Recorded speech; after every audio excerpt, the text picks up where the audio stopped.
Hello friends, வணக்கம். வீடு அப்படிங்கிறது ஒரு சராசரி மனுஷனோட உச்சபட்ச கனவாகவே இன்னைக்கு வரைக்கும் இருந்துகிட்டு இருக்கு. வீடு அப்படிங்கிறத ஒரு மனுஷன் வசிக்கிறதுக்கான இடமா மட்டும் பார்க்காம தன்னோட சந்தோஷமாகவும் தன்னோட வாழ்க்கையில ஒரு ஒன்றி போன ஒரு விஷயமாகவும் தான் பார்க்குறான். இவ்வளவு கனவுகளோட ஒரு வீட்டை கட்டலாம் அப்படின்னு யோசிக்கும் போது வர சந்தேகம் அப்படின்னு பார்த்தோம்னா, இன்ஜினியர் கிட்ட விட்டு வீட்டை கட்டலாமா, இல்லைன்னா மேஸ்திரி கிட்ட விட்டு வீட்டை கட்டலாமா, இல்லைன்னா நம்மளே பொருட்கள் வாங்கி கொடுத்து கான்ட்ராக்ட் பேசிஸில் வீடு கட்டலாமா அப்படிங்கிறதா தான் இருக்கும். ஸோ இதுலலாம் இருக்க நல்லது கெட்டது என்ன, இதில் யாருக்கிட்ட விட்டால் உங்களுக்கு சிறப்பாக இருக்கும் அப்படின்னு எல்லா விஷயத்தையும் இந்த வீடியோவில் நம்ம பார்க்க போகிறோம். ஸோ இந்த வீடியோவை ஸ்கிப் பண்ணாமல் கடைசி வரைக்கும் முழுசாக பாருங்கள். இப்போ தான் நம்ம சேனலுக்கு ஃபஸ்ட் டைம் வரீங்க அப்படின்னா நம்ம சேனலில் இது மாதிரியான கன்ஸ்ட்ரக்ஷன் டிப்ஸ் நிறையவே கொடுத்துட்டு வந்துட்டு இருக்கோம். ஸோ தொடர்ந்து அப்டேட்ஸை பெறறதுக்கு நம்ம சேனலுக்கு சப்ஸ்கிரைப் பண்ணி கூடவே அந்த பெல் ஐக்கானை கிளிக் பண்ணிக்கோங்க. வாங்க வீடியோக்குள்ளே போகலாம். இப்போ ஃபஸ்ட்டு இன்ஜினியர் கிட்ட விட்டு வீட்டை கட்டலாமா, இல்லைனா மேஸ்திரி கிட்ட விட்டு வீட்டு கட்டலாமா அப்படிங்கிறத ஃபஸ்ட்டு பார்த்துருவோம். அதுக்கப்புறமே நீங்களே கட்டும் போது அதில் இருக்க நிறை குறைகள்லாம் என்ன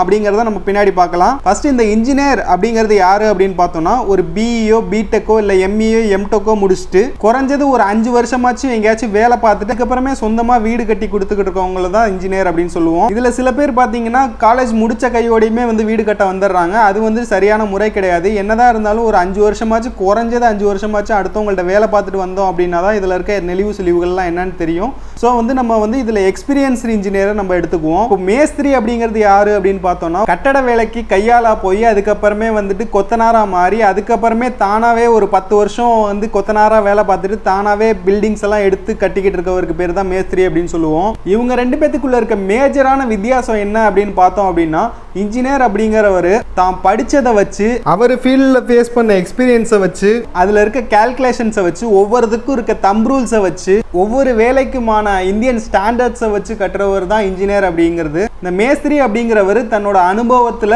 அவர் பார்த்து அவர் ஃபேஸ் பண்ண விஷயங்களை வச்சு வீடு கட்டுறவர் தான் அந்த மேஸ்திரி. இன்ஜினியர் அப்படிங்கிறவர் இப்போ கரண்ட்ல இருக்க ட்ரெண்ட் என்ன, இப்போ என்ன மெட்டீரியல் புதுசாக வந்திருக்கு, எதை யூஸ் பண்ணால் எந்த மாதிரியான ரிசல்ட் கிடைக்கும், எந்த மாதிரி இடத்துக்கு எந்த மாதிரியான காங்கிரீட் யூஸ் பண்ணணும், எந்த மாதிரியான ஃபவுண்டேஷன் யூஸ் பண்ணணும், எந்த மாதிரியான ஸ்ட்ரக்சரல் டிசைன் யூஸ் பண்ணணும் அப்படின்னு ஒவ்வொன்றையும் அனலைஸ் பண்ணி குட்டியே அதுக்கான ஒரு பிளானும் ஒரு டீடைல்டான ஒரு வரைவும் உருவாக்கி அந்த ஒரு பிளானிங்க்கு ஏற்ற மாதிரி வீடு கட்டிக்கிட்டு இருக்கவர் தான் இன்ஜினியர் அப்படிங்கிறது. ஆனால் மேஸ்திரி அந்த மாதிரி இருக்க மாட்டாரு. அவரோட அனுபவங்கள் அவர் என்னெல்லாம் பார்த்துருக்காரோ அதை மட்டும் தான் அவர் வீடு கட்டுவார்.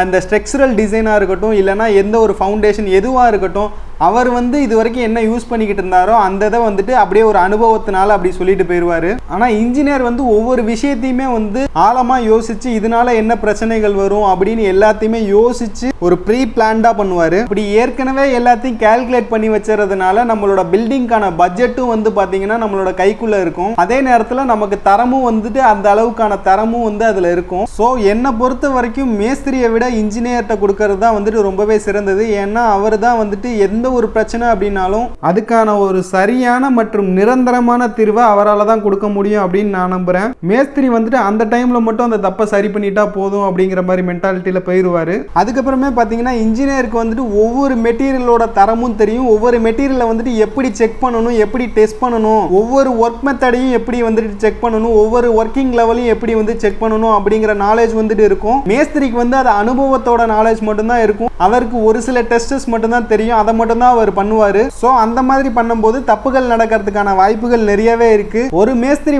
10 ஃப்ரெஷ் இன்ஜினியருக்கு சமம் அப்படின்னா ஒரு வெல் எக்ஸ்பீரியன்ஸ்டு இன்ஜினியர் 10 மேஸ்திரிக்கு சமம். அதே மாதிரி இப்போ சமீப காலமா இருக்க ஒரு பெரிய பிரச்சனை என்ன அப்படின்னா, பில்டிங் பாதியில போயிட்டு இருக்கும் போதே விட்டுட்டு போயிடுறாங்க, காசை வாங்கிட்டு ஏமாத்துறாங்க அப்படின்னு நிறைய வீட்டுக்காரங்க கம்ப்ளைண்ட் பண்றாங்க. இன்ஜினியர்லயா இருக்கட்டும் மேஸ்திரிலயா இருக்கட்டும் இது ஒரு சில பேர் இந்த மாதிரி பண்ணிக்கிட்டு தான் இருக்காங்க. ஆனா அந்த மாதிரி ஒரு பிரச்சனை வருது அப்படின்னா இன்ஜினியர்ஸை பொறுத்த வரைக்கும் இன்ஜினியர்ஸ்க்கு ஒரு நிரந்தரமான ஒரு ஆஃபீஸ் அப்படிங்கிறது ஒன்று இருக்கும். ஆனால் மேஸ்திரிக்கு நிறைய மேஸ்திரிக்கு அந்த மாதிரி ஆஃபீஸ் அந்த மாதிரி எதுவும் இருக்காது. அது மட்டும் இல்லாமல் இன்ஜினியர்ஸ் எல்லா ஒர்க்கையுமே அக்ரிமெண்ட் போட்டு அதுக்கப்புறமே தான் பண்ணுவாங்க. ஆனால் மேஸ்திரியில் ஒரு சில பேர் தான் அக்ரிமெண்ட் போட்டு பண்ணுவாங்க, மித்த யாரும் அக்ரிமெண்ட் போட்டு பண்ண மாட்டாங்க.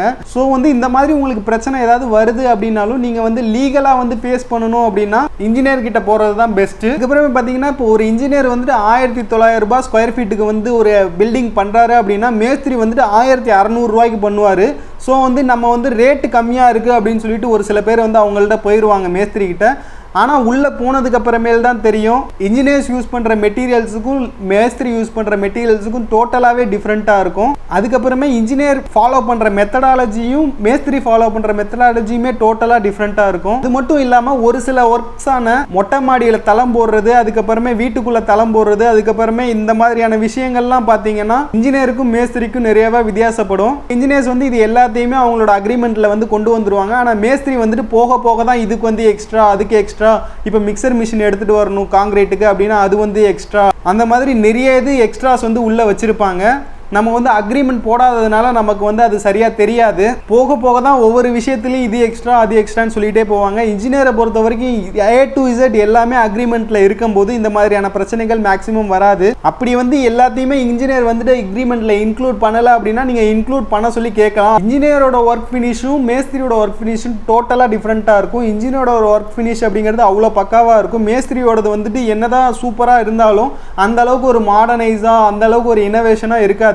ஏன்னா அவங்க எக்ஸ்பீரியன்ஸ் பண்ணதெல்லாம் வந்துட்டு அந்த மாதிரி தான் இருக்கும். ஆனால் வந்து இன்ஜினியர்ஸ் புதுசாக வர டெக்னாலஜிஸை நிறைய கற்றுக்குவாங்க. ஸோ அதெல்லாம் யூஸ் பண்ணி நம்மளோட பில்டிங்கே ரொம்ப அழகாக ஆக்கிடுவாங்க. அதே சமயத்தில் பார்த்தீங்கன்னா எந்த இடத்துல வந்து எந்த மெட்டீரியல் யூஸ் பண்ணணும் அப்படிங்கிறது இன்ஜினியருக்கு தெரிஞ்சிருக்கும். அப்படிங்கிறதுனால காஸ்ட்டும் வந்து பார்த்தீங்கன்னா ஒரு கட்டுக்குள்ளே தான் இருக்கும். ஸோ நீங்கள் மேஸ்திரி கிட்ட விடுறதா இன்ஜினியர்கிட்ட விடுறதா அப்படிங்கிற ஒரு கன்ஃபியூஷனில் இருந்தீங்கன்னா கண்டிப்பாக நீங்கள் இன்ஜினியர் கிட்ட விடுங்க. அதுதான் வந்துட்டு ரொம்பவே சிறந்தது.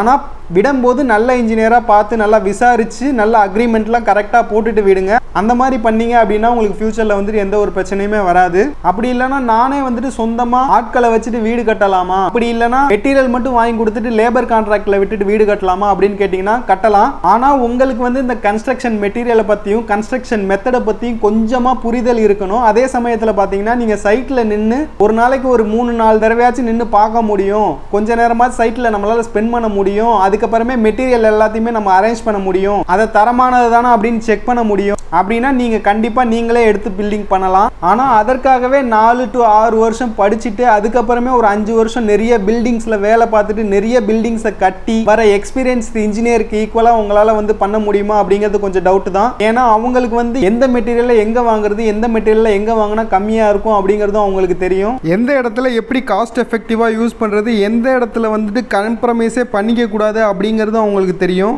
ஸோ நீங்களாக கட்டும்போது இன்ஜினியர் வச்சு கட்டுறதை விட வந்து காஸ்ட் வந்து கண்டிப்பாக அதிகமாக தான் போகும். அதுக்கப்புறமே லேபரை வச்சு உங்களால் வேலை வாங்குறது அப்படிங்கிறதுமே ரொம்பவே கஷ்டமாக தான் இருக்கும். ஸோ இதெல்லாம் உங்களுக்கு பிரச்சனை இல்லை, இதெல்லாம் நான் பண்ணிடுவேன் அப்படின்னா மட்டும் நீங்கள் வந்து சொந்தமாக வீடு கட்டுங்க. அப்படி இல்லைனா ஒரு இன்ஜினியர்கிட்ட கொடுத்துருங்க. இன்ஜினியர்கிட்ட கொடுத்துட்டீங்கன்னா மட்டும் உங்களோட வேலை வந்து முடிஞ்சிடாது. இன்ஜினியர்கிட்டே கொடுத்தாலும் நீங்கள் வந்து அந்த வந்து கரெக்டாக தான் பண்ணுறாரா அப்படின்னு வந்துட்டு செக் பண்ணுங்க. ஏன்னா வீடு அப்படிங்கிறது ஒரு சாதாரண சின்ன விஷயம் கிடையாது, அது ஒரு தலைமுறையோட கனவு. ஸோ ஒவ்வொரு விஷயத்தையும் பார்த்து பண்ணுங்க. ஸோ இதெல்லாம் ஃபாலோ பண்ணீங்க அப்படின்னா உங்களோட வீடு வந்துட்டு ரொம்பவே சிறப்பாக வரும். இன்னைக்கு இந்த வீடியோ உங்களுக்கு பிடிச்சிருந்துச்சு அப்படின்னா ஒரு லைக் பண்ணிக்கோங்க, ஷேர் பண்ணிக்கோங்க, நம்ம சேனலுக்கும் அப்படியே சப்ஸ்கிரைப் பண்ணிக்கோங்க.